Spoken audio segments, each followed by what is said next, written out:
मानवी हा जन्म हिऱ्यासारखा अमूल्य आहे. त्याला आळस आणि व्यसनाचा गंज कधीही लागू देऊ नका.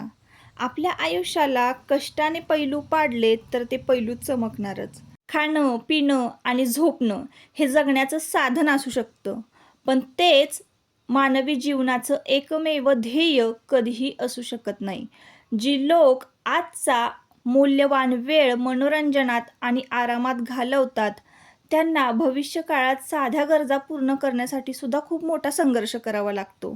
आयुष्यातील प्रत्येक क्षणाचा सदुपयोग ध्येयप्राप्तीसाठी करणारी व्यक्तीच समाजात आदरणीय ठरते आणि इतिहासात अजरामर राहते. नमस्कार मंडळी, मी सुप्रिया स्वागत करते एका नवीन व्लॉगमध्ये. तुम्हाला आजचा दिवस सुखाचा, आनंदी आणि आरोग्यदायी जाओ. तुम्ही जी काही स्वप्न पाहिली असतील ती सगळी स्वप्न तुमची पूर्ण होत. त्याचबरोबर शुभ सकाळ सर्वांना. सकाळ सकाळची वेळ आहे आणि हा आजचा वार आहे बुधवार. तर बुधवारी व्हिडिओ शूट केला पण एडिटिंग करायला वेळच मिळाला नाही. गुरुवारी ना खूप सारी कामं होती, त्यामुळं मी गुरुवारी ना व्हिडिओ अपलोड करू शकले नाही.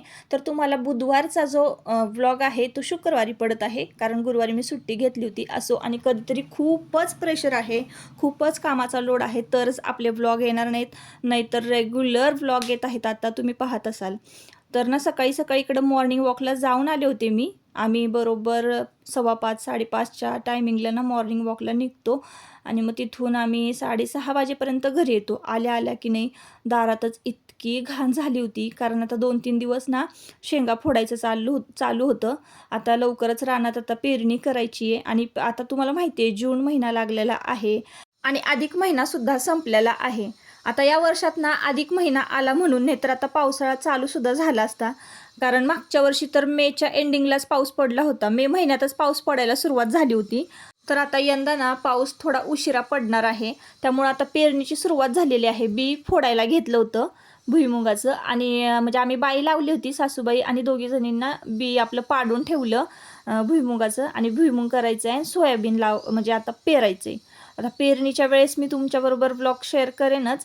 तर त्याआधी म्हटलं आता इथं ना इतकी घाण झाली होती ना, बी फोडत होतो तर सगळं म्हणजे भुईमुगाची शेंगाची माती, टरफलं नुसती अशी वाऱ्याने इकडं तिकडं सगळीकडं गेली होती आणि माती तर इतकी झाली होती ना, अंगणात असा एवढा केर कचरा ना नको वाटतो.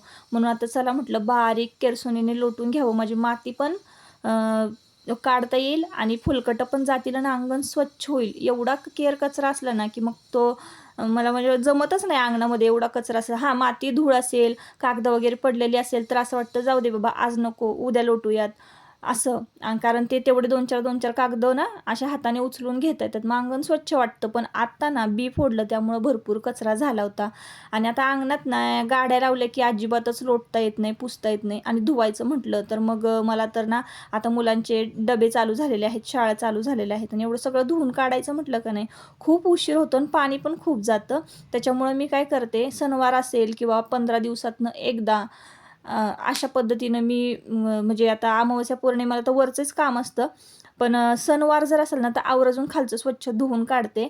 आणि जर वेळ मिळालाच 15 दिवसातनं एकदा तर मी जिना धुवून घेत असते. म्हणजे महिन्यातनं 2दा तरी जिना धुवून होतं, अंगण धुवून होतं, कारण पाणी पण पुरत नाही. आता उन्हाळ्याचे दिवस चालू आहेत, मस्त असं ऊन पडलं होतं. गेट लावून वर आले, आंघोळ वगैरे झाली, देवपूजा झाली, घरातली सगळी कामं आटपून झाली. चला म्हटलं आता मस्तपैकी नाश्ता करूया. नाश्त्याला आज मी वेगळं करणार होते काहीतरी, म्हणून म्हटलं रेसिपी तुमच्याबरोबर शेअर करूया. तर मी ज्वारीचं पीठ घेतलेलं आहे 1 वाटी, तुम्ही पाहिलं असणार आहे.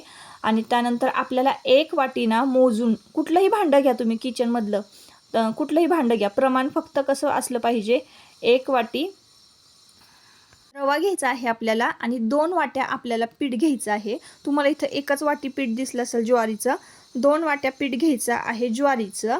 1 वाटी पीठ घ्यायचं आहे रव्याचं, किंवा जाड रवा किंवा बारीक रवा चालेल बरं का. रवा घ्यायचा आहे आपल्याला 1 वाटी, 2 वाटी ज्वारीचं पीठ, 1 वाटी रवा आणि 1 वाटी दही, असं प्रमाण घ्यायचं आहे. आणि मस्तपैकी तुम्हाला ना ज्वारीच्या पिठाचे डोसे, घावणे, अप्पे हे सगळं करता येतं या पिठामध्ये. फक्त थोडंसं प्रमाण जे आहे ते पुढे मागे करायचं असतं. आता तुमच्याकडे जर दही नसेल सकाळी सकाळी तर मग तुम्ही पाणी देखील याच्यामध्ये घालू शकता, पण थोडंसं ना पाणी घालून तुम्हाला हे 2 तास आधी भिजवून ठेवावं लागणार आहे. तेव्हाच हे पीठ ना थोडंसं फर्मेट होतं. तर इकडं का नाही छान भिजवून घेते मी पीठ आणि ह्यानं लगेच आंबतं ते. दह्यानं. म्हणजे जास्त प्रोसेस करायची गरज नाही. 5 मिनटं भिजत ठेवलं ना की लगेचच आपण इन्स्टंट डोसे, घावणे, उत्तप्पा, आप्पे हे सगळं करू शकतो. तुम्ही काहीही करा, फक्त पिठाची कन्सिस्टन्सी थोडी मॅनेज करायची असेल. आप्पे घालायचे असतील तर थोडंसं सरसरीत पीठ लागतं आपल्याला, जास्त पातळ नको, थोडंसं घट्ट असलं पाहिजे. डोसे घालायचे आहेत तर थोडंसं जास्त पातळ लागतं. घावण घालायचे असेल तर मीडियममध्ये कन्सिस्टन्सी असावी लागते. तर अशा पद्धतीनं मी तुम्हाला प्रमाण अगदी अचूक सांगितलेलं आहे ताईंनो. कुठलीही वाटी घ्या घरामध्ये, 2 वाटी ज्वारीचं पीठ, 1 वाटी बारीक किंवा जाड रवा, 1 वाटी आणि 1 वाटी दही, आणि तुमच्या चवीनुसार तुम्ही मीठ घालायचं आहे ह्यामध्ये. आणि तेच मी मिक्सरला फिरवून घेतलं होतं पाणी घालून पीठ. तुम्हीसुद्धा मिक्सरला फिरवून घ्या आणि छान पातेल्यामध्ये फेटून घ्यायचं आहे, जेणेकरून त्या पिठामध्ये छान हवा भरेल बरं का. आणि असं केल्याने ना छान बुडबुडे तयार होतात पिठामध्ये. चांगलं बुडबुडे येईपर्यंत हे पीठ फेटून घ्यायचं आहे. आणि याचे ना घावणे तयार करायचे. तर एक 5 मिनटासाठी बाजूला ठेवून दिलं आणि 5 मिनटातच आपली चटणी तयार होणार आहे. तर मी चटणी कशी करते याची रेसिपीसुद्धा मी मागे शेअर केली होती, पण चला म्हटलं आता आपण करूया. कोथिंबीर घेतलेली आहे, खोबरं घेतलेलं आहे किसलेलं अर्ध वाटी, कोथिंबीर मुठभर घेतलेली आहे, 1 मिरची आणि 1 लसूण असं घेतलेलं आहे, आणि साखर घालून ते आधी बारीक वाटून घेतलं. आणि त्यानंतर मी आता इथं दही घातलेलं आहे. दही घातल्यानंतर सुद्धा आपल्याला छान हे मिक्स करून घ्यायचं आहे. दही घातल्यानंतर ना आपण याच्यामध्ये बर्फाचे तुकडे सुद्धा घालायचे. बर्फाने की नाही आपली चटणी दिवसभर जरी तुम्ही ठेवलीत ना अजिबात काळी पडत नाही. अशा पद्धतीनं तुम्ही इन्स्टंट चटणी करून बघा. कशाबरोबर पण खातो मी, डोश्याबरोबर, इडलीबरोबर, आप्प्यांबरोबर. एकदम झटपट होते, टेस्टी होते. आणि इथं आता लसणाचं पॅकेट आणून ठेवलं होतं मी सोललेलं. मला लवकरच आता कांदा लसूण मसाला मिक्स करायचा आहे. आता ही ना मला तर मी मोजू पण शकत नाही कितवी बॅच आहे. तर नवीन आणि फ्रेश अशी बॅच आपली तयार होते बरं का. त्याच्यामुळे ना ज्यांना कोणाला कांदा लसूण मसाला ऑर्डर करायचा आहे लवकरात लवकर करा. एकदम फ्रेश बॅच तयार झालेली आहे. आणि आपला कांदा लसूण मसाला खरंच खूप टेस्टी आहे. फक्त कांदा लसूण मसाला घालून तुम्ही कालवणं केलीत ना, दुसरा कुठलाच मसाला घालायची तुम्हाला गरजच नाही आहे. इतका टेस्टी आहे. आणि बऱ्याच जणांनी छान छान रिव्ह्यू दिलेले आहेत. आता एखाद्या दिवशी ना नुसता एक रिव्ह्यूचा व्हिडिओ मी बनवणार आहे. आवडले का तुला? डब्याला नाही, डब्याला कुठनं द्यायचे, संपले. तूच खाऊन घेतोस का काही एकटं? घरातल्याला ठेवतो का नाही? नको कोणाला खाऊन दे, त्याला त्याला तुकडं करून दे, तसं देऊ नको. चल फॅन लाव, फॅन. चल असं तोडून तोडून खायचं. लाव फॅन, गार होईल. घावण खातो का नाही? कसा लागला? आता मेथीचे पराठे केले होते आदल्या दिवशी. आज काय करावं, खूप म्हणजे विचार. आम्ही ना मॉर्निंग वॉकला गेले की तोच विचार असतो, नाश्त्याला काय करायचं. आणि येता येतं मला आठवलं मस्तपैकी, म्हटलं चला आज ना डोसे करूयात, नाही तर घावण करूयात. तर मी घावण केलेलं आहे, कारण इथं मला रवा कमी पडला. तुम्ही व्हिडिओमध्ये बघितलं असेल तर अर्धच वाटी रवा होता माझ्याकडे. म्हणून मग मी म्हटलं चला मस्तपैकी घावणच तयार करूया ज्वारीच्या पिठाचे. आणि घरात सगळ्यांना इतके आवडले ना, तुम्ही तर रिस्पॉन्स त्यांचा बघितलेला आहे. तुमच्या दादांना तर एकदम मस्त जास्त आवडले. आणि आयुष पण म्हणत होता डब्यात वगैरे दे म्हणून. पीठ संपलं होतं आणि आम्ही दोघी फक्त नाश्त्याचं राहिलो होतो. इथं की नाही पक्षाचा इतका सुंदर आवाज येत होता. आणि तुमचे दादा की नाही पक्षाला साथ घालत होते. ते इकडनं शिट्टी वाजवत होते, पक्षी तिकडनं शिट्टी वाजवत होता. तर असं काहीसं चाललं होतं सकाळी सकाळी. असं काहीसं वातावरण होतं. मस्तपैकी डोसे झालेले आहेत तयार. तुम्ही पण कधीतरी हा नाश्ता करून बघा. जेव्हा वेळ मिळेल तेव्हा थोडं थोडं करून बघा. जमतंय का? प्रमाण तर मी तुम्हाला सांगितलेलं आहे. आणि इतकं टेस्टी होतं ना, एकदा तुम्हाला जमलं ना की मग जमणारच आहे. संध्याकाळची वेळ होती आणि इथं की नाही तुमचे दादा वाघ्याला इंजेक्शन द्यायला डॉक्टरांना घेऊन आले होते. आता वाघ्याला काही तब्येत बरी नाही वगैरे असं काही नाही बरं का, चांगला ठणठणीत आहे. आणि फक्त त्याला की नाही 7-in-1चा दरवर्षी एक डोस असतो. 7-in-1चा डोस अशासाठी द्यायचा असतो की कुत्र्यांना गॅस्ट्रो वगैरे होऊ नये, परत कुठले आजार होऊ नये. कारण ते आता थंडीत वगैरे बाहेर पिंजऱ्यात असतो, त्याची तब्येत व्यवस्थित राहिली पाहिजे. आणि ना आंघोळ वगैरे तर होती आमच्या वाघ्याची, कॅनलला आम्ही सोडतो त्याला, मस्तपैकी स्विमिंग वगैरे करतो तो. त्याला कुठल्याही प्रकारची गोचडी नाही, कुठल्या माशा नाही, काही नाही, एकदम स्वच्छ आहे, मस्त आहे. तरीसुद्धा आम्ही त्याच्याकडनं आल्यानंतर 2-3 वेळा हात धुवत असतो. आता एवढंसं पिल्लू होतं आणि हे काही कुठल्या जातीचं नाही आहे, गावठी आहे. आपलं रस्त्यावर होतं छोटंसं, मी ते घेऊन आले होते. तर आता तो 1 वर्षाचा झालेला आहे. तर त्याच्यामुळं ना असं वाटतं की कुठलंही जातीवंत कुत्रं पाळण्यापेक्षा ना असे रस्त्यावरचे कुत्रे पाळलेत ना, त्यांना पण आपली माया मिळते, खायला मिळतं, प्रेम मिळतं. त्याचेच ते भुकेले असतात. म्हणून आहे ना कुठलंही जातीवंत कुत्रं पाळण्यापेक्षा तुम्हाला सुद्धा छोटंसं असं रस्त्यावर एखादं पिल्लू दिसलं ना, तुम्हाला जर आवड असेल तर नक्कीच तुम्ही पाळू शकताय. कारण ते रफ अँड टफ असतात, त्यांना काय होत नाही. जातीवंत कुत्र्यांचं कसं असतं, हेच पाहिजे, तेच पाहिजे, तेच पाहिजे असं असतं. तसं नसतं ह्या कुत्र्यांचं, हे रफ अँड टफ असतात. तर असो चला, आता मी इकडं ना संध्याकाळची वेळ इंजेक्शन वगैरे वाघेला दिलं आणि माझं तर देवाबत्ती घरातली सगळी कामं आटपून झाली होती. तर मी इथं ना चटणी करायला घेतलेली आहे. म्हणजे कांदा लसूण मसाला तयार करायला घेतलेला आहे. ही बॅच आहे ना मला थोडं जरा जास्त प्रमाणामध्ये मिक्स करायची होती.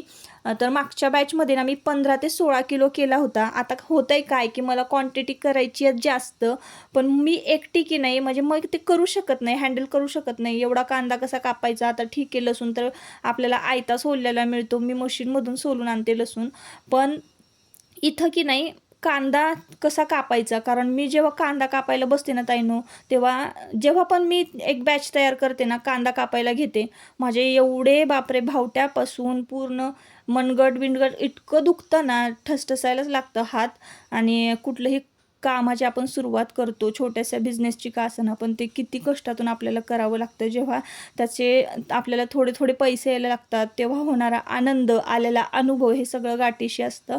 आणि शून्यातूनच खरं विश्व निर्माण करायचं म्हटलं ना की खूप खूप अवघड आहे. एक तर आपल्याला कोणाचा सपोर्ट नसतो, पाठिंबा नसतो, शिवाय आपल्याला काही येत नसतं. ह्या सगळ्या गोष्टी असतात. तर असो, इकडं ना कांदा सोलून घेतलेला आहे. आता मी कांदा जास्त प्रमाणामध्ये घेतलेला आहे. मागच्या वेळेस 3 किलो घेतला, त्याच्यापेक्षा जास्त आहे. म्हणजे तुम्ही सांगा, एकाच दिवशी तुम्ही 5-5, 6-6 किलो कांदा कापला तर तुमच्या बोटं दुखणारच ना. तर असं आहे. आणि त्याचबरोबर खोबरंसुद्धा खिसायचं असतं. कांदा बारीक कट करून झाल्यानंतर तर खोबरं खिसताना तर हातच चालत नाही. आता तुम्ही म्हणाल बाई, तर या छोट्या मोठ्या कामांसाठी आमच्याकडे बाई येतच नाही. इथं मी भरपूर कांदा इतका चिरलेला आहे बारीक, माझ्या एका हाताने मला परत तो उचलल्याच जात नव्हती. तर हा कांदा की नाही आता आपल्याला भाजून घ्यायचा. आणि माझ्याबरोबर ना देवांशसुद्धा जागा होता. मागच्या वेळेस त्यांनी काहीच होमवर्क केला नव्हता, म्हणून ह्या वेळेस ना सुरुवातीपासूनच त्याच्याकडे होमवर्क घ्यायला मी सुरुवात केलेली आहे त्याची. वाजलेले आहेत रात्रीचे 12, म्हणजे जेवणं वगैरे झालेली आहेत. आणि जेवणं झाल्यानंतर मी हे सगळं निवांत करत बसले होते. इथं खोबरं मला हे खिसून घ्यायचं आहे. आणि त्यानंतर आता मी जागी आहे तर देवांश पण जागा असणार आहे. मी झोपल्याशिवाय देवांश झोपत नाही, तर मी त्याला होमवर्क करायला दिलेला आहे. झालं असं की कांदा लसूण मसाला तयार करायला घेतला आणि आमचा गॅसच गेला. मग रात्री मी ते तसंच ठेवलं आणि सकाळी म्हटलं आता सिलेंडर येईपर्यंत कुठलंच आपलं काम होणार नाही. तर असं मग इथं ना मी मोबाईल शूटिंगला लावला होता आणि दणक्याने पडला. तर चला मग जाऊ देत, आजचा व्हिडिओचा एंड इथंच करते. परत आपण पुन्हा भेटूया नवीन एका ब्लॉगमध्ये. तोपर्यंत स्वतःची काळजी घ्या, मजेत राहा. आणि ब्लॉग जर आवडला असेल तर नक्की आपल्या चॅनलला सबस्क्राईब करा. चला, बाय बाय.